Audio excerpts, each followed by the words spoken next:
Hello everyone, my name is Luke Lau, Subject Coordinator for ACM 2003 Interactive Programming at Victoria University. Now in this video tutorial what we're going to do is create a motion tween.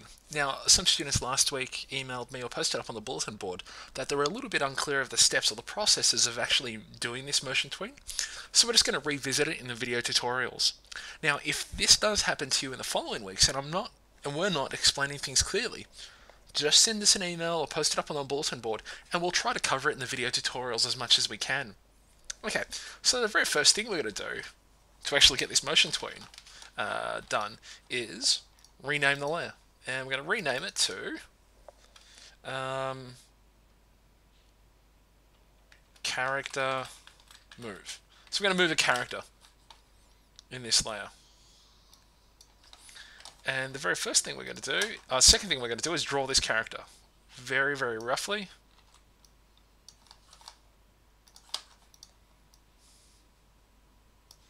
And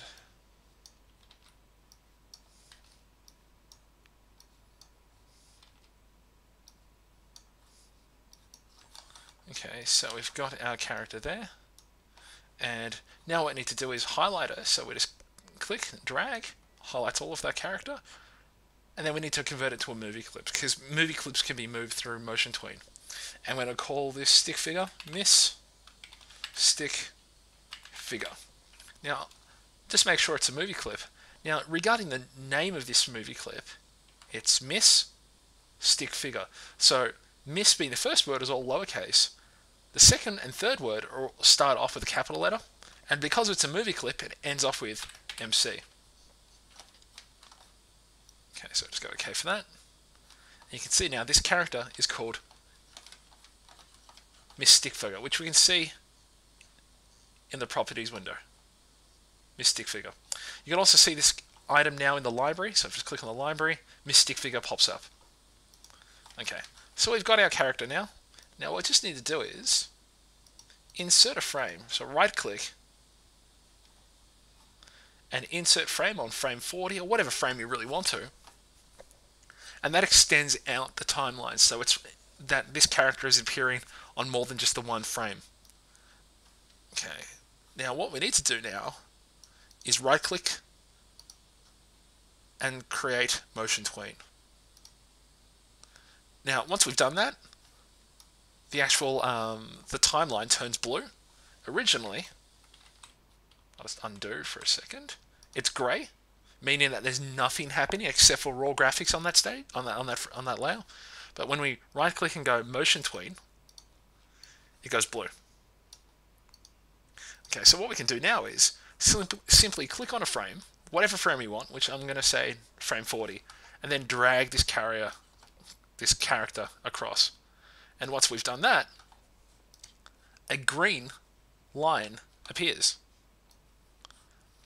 And basically this green line allows us to see the path that the object's moving through.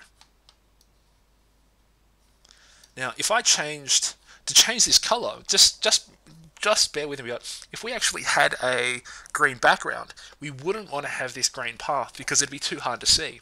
Now to change that color, we can just go right click, go to properties for the layer, and change the outlined color. We can change that, say, to orange. And that would change to orange. Okay. So now we've got this item moving from side to side. Now to test it, you just press Apple Enter. And we've got our character moving from one side to the next, which is pretty cool. Okay, so the steps are, obviously, rename the layer, draw your character, create a movie clip or convert the item to a movie clip, extend the timeline so that it goes longer than one frame by right-clicking and inserting frame. Insert frame.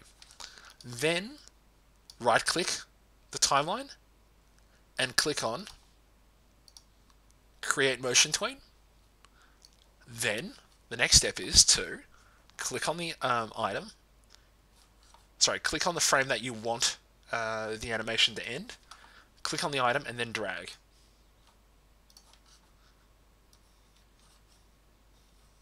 And as you can see, once you've done that,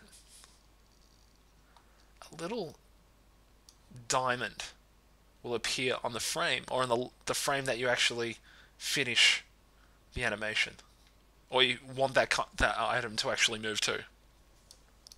Now, if I clicked on frame 20 and then drag this character down, so let's just, another diamond will appear, and it's saying, let's start here, let's go there, and then go there. And then Flash, in between, will actually figure out how to get to those points, and that's what this arrow is doing. The actual dotted line is doing. So it's just following that path. Okay. Now, if you actually don't like this path, what you can also do is just click on that diamond and drag that around.